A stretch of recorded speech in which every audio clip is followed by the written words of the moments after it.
Alright guys, so today I am filming this video to just pretty much give you guys an understanding of why I feel like a lot of people think that Monica may have been involved, even if it wasn't her directly doing anything to Cash, but it was it's more behind the story basically.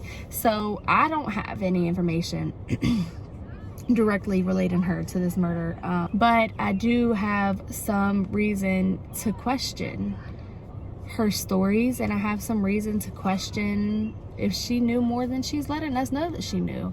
And that's what this video is about. So before we get started, I'm going to let you guys know I'm not anti-Monica, but I'm not pro-Monica either. You'll just have to wait and find out more information. It will be released soon, but there are some things that did not add up. We all have an opinion and we all have what we think is going on, so be respectful, but in the comment section you're more than welcome to let us know what you think. That's why we're here, right? We're here to try to help figure this case out. We're here to support Cashgernon. More than anything, I want everybody to focus on justice for Cash. That's what we're here for, okay? We need his story to be heard. So, a couple of things that were very suspicious to me about Monica. The number one thing that stuck out to me about this was relationship with Darian. And I say that because a lot of people are like, she didn't have a relationship with Darian. She just knew that he went to school with her son. So a couple of things about that stuck out to me. And one of those being that 2 days before Cash's murder, Monica came home to Darian playing with Cash in her house. And she automatically lost it and said, "Why is he here? You need to leave. I don't want you." He said, "I don't want you." Okay? And when you say "I don't want you" to somebody, it's almost as if you had some kind of involvement with them. Okay, I can see what she said. "I don't want you here in my house when I'm not here. I have children here, and I don't know you like that," or whatever kind of beef she had with him. Let him know ahead of time, we are not friends, like, you need to go. But the fact that she said "I don't want you," it really struck me as odd. The next thing was that she said that Emily is her daughter, and Emily had a weird feeling about Darian. She said that she felt that he was acting strange. And if that's the case, then why would they have let him in the first place? Someone let him in that house. He was in the house playing with Cash when Monica pulled up. So would you, think about this guys, would you let some strange man or boy come into your house if he just knocked on the door like, "Hey, can I come in?" And you know him from nowhere? Would you let him come in? I wouldn't. I don't know anybody who would. So that's really weird to me, okay? That was one of the things that really stuck out to me. Another thing that really stuck out to me was that the boys slept all the way down in a whole different area of the house. That stuck out to me because of many reasons. Number one, because if you have two 4-year-olds sleeping on an opposite end of the house from you, and you're clearly a deep sleeper because she said that he has to come and wake her up. You can't hear him get out of the bed. You can't hear him come in when he wakes you up and tells you it's time to get up, right? And it's nothing wrong with that, except the fact that 2 days prior to his murder, Cash's murder, you just had this weirdo in your house and he was creeping your daughter out, and you still let the boys sleep on the opposite end of the house anyways. Another thing was, it's been said that the door in the boys' room did not lock. Now, I'm not talking about the door leading from their bedroom to the hallway to go to Monica's room or the kitchen. I'm talking about the door leading from their room to outside. The door did not lock. So you have the kids on the opposite end of the house from you in a bedroom that has a door leading directly to outside. If there was a bedroom and the door led to outside, that would be my room. Because if somebody comes in that door, I need to know immediately, be able to protect my kids. And if they're the ones sleeping in the room with the door leading to outside, even before all this stuff happened with Darian, what if he were to get up and walk outside in the middle of the night? You wouldn't even know it. You would not know what happened to him or where he's at or if he's safe. What if somebody were to break into your house and the boys are the first people that they cross. Okay, also when people go outside to smoke or they go outside to leave, it has been said that they would walk through Cash and Carter's room to get outside. So why are you having the boys sleep in a room where there's traffic in and out all night long or all day long? It doesn't make sense, guys. Now, with that being said, Darian is not familiar with this family and he knows nothing about them other than he goes to school with Cameron. Then how did Darian know that that door leading to Cash and Carter's bedroom was unlocked? Okay? If he had never been there, he was not familiar with the family, and he had no involvement with them, how would he have known to come through that door to get straight to Cash and Carter's room? How did he know that that wouldn't lead him to Cameron's room? Or how did he know it wouldn't lead him to Monica's room? Here's another thing that stuck out to me about that situation.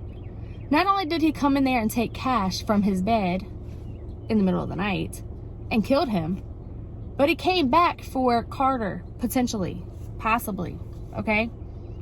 Because when he came back the second time in the video, he came back and looked at him, touched him, moved the blanket, and something creeped him out enough for him to run away, okay? But, guys, wake up, listen. Why would Darian know it's okay to come back at 7:30 a.m. to get Carter? A lot of people wake up at 6 a.m. A lot of people wake up at 6:30 a.m. A lot of people wake up at 7 a.m.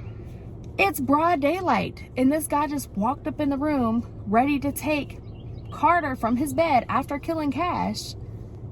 And remember this, he's already just did a major crime, okay? So for him to feel comfortable enough to walk back into the same house, but something creeped him out enough to make him run away, he had to have known Monica was still sleeping. That's why he felt comfortable enough, in my opinion, to come back in the house for Carter after killing Cash. He knew too much. Darian knew too much, and it's going to come out soon. He knew that the door was broken because he came back. He came in the first time and took Cash. How would he have came in the first time so easily if he didn't know the lock was broken on Cash's door, Cash and Carter's door to their bedroom from outside? How would he have felt comfortable enough to come back the second time if he didn't know that Monica slept late and didn't know what kind of stuff goes on in the house, right? So that's all things that didn't add up to me about the case with, you know, for the relationship part between Monica and Darian and Cameron. I felt like there was something more there. A lot of people speculated and said that they had a relationship. I don't know that. But her saying, I don't want you, and then him knowing all this information, and then him coming up in the house and just playing with Cash out of nowhere, it's just all so weird to me. And I'm sure that it'll be weird to a lot of other people as well. Now, if I missaid anything, or, you know, you want to correct me, then be my guest in the comment section. Correct something that I've said. Tell me if I'm wrong. Tell me if you see it a different way, because that's what we're here for, is to put our heads together as a team and figure this thing out and try to help get this case resolved, because we're human. The police are human.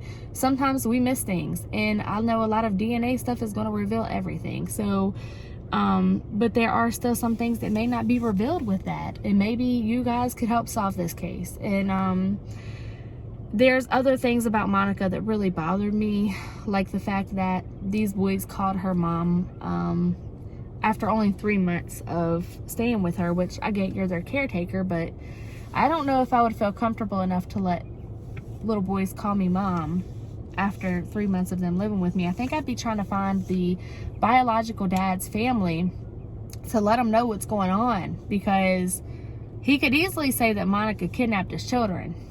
I'm just saying, you know, like, we don't know what the biological dad's intentions are, since he just dipped out on his kids and left them with her, and they were already mad at each other, and they were already, you know, breaking up, and we don't know what might happen. So common sense kind of tells you that the right thing to do in that situation is to contact the family and see if they know where the biological dad is at, or, you know, try to let them know, hey, I have Cash and Carter here. I just wanted to let y'all know I don't mind taking care of them if she wants to keep them, cool, you know, but I just wanted to let y'all know what's going on so that I don't get in any trouble, or, you know, nothing comes from this, nothing happens, and just so that y'all aren't worried about Carter and Cash, right?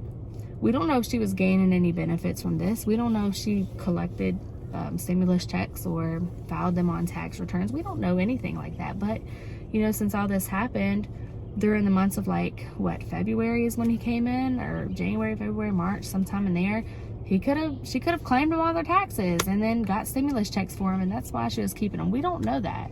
I don't know that she did, and I don't know that she didn't. I don't know. But, you know, you have to keep your mind open and look at all views, look at all angles, so you can really figure this thing out, because if you're looking at it from one direction and you're not willing to keep an open mind, then you could miss a lot of information. Also, it's very clear that Monica was on drugs. So many people have pointed that out. She had deep marks in her face, and her eyes had big bags under them, and you could tell that her eyes were very big, and she was talking, and you could just tell by the way that she was reacting. And I've seen people on drugs. I know what it looks like, unfortunately. So, you know, also the house wasn't in the best living condition. If you've seen photos of their bedroom, they were sleeping in one crib, 2 4-year-olds to a crib. My 3-year-old can barely fit in his toddler bed by himself. If he had another 4-year-old in the bed with him, he'd be in trouble, because he's big, probably. But, you know, still, I feel like they should have had more than one bed. And they did have toys. It did seem like she tried to take care of them. She did try to give them somewhat of a decent life while they were there, but it just seems weird to me. I don't think that she killed them. A lot of people are speculating that. I don't think Monica killed the kids. I don't think Monica wanted them killed. I definitely don't think that. But I do think that she had some kind of involvement with Darian, and I think that that's what led to all of this, and that's why Darian was trying to get Cash. I felt like this was more of a get back or revenge scheme on his behalf, but I'm not 100% sure, and I guess time will tell. Alright guys, so I'm going to end this video. Comment down below and let me know what you guys think. If I missed anything, put it in the comment section below, and I will see you guys for another video soon.